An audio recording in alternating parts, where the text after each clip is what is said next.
আজি মই পিঠা বনাই আছো কি পিঠা কল পিঠা তুমি ভাল পোৱা খাই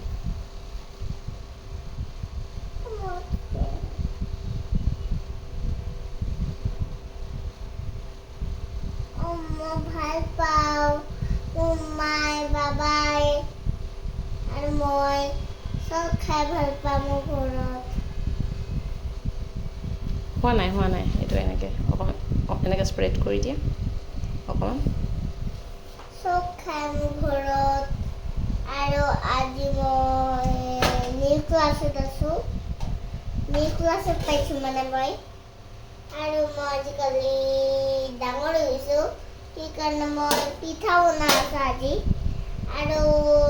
কোনো ডিষ্টেঞ্চ নকৰে প্ৰেক্টিকেলি বাই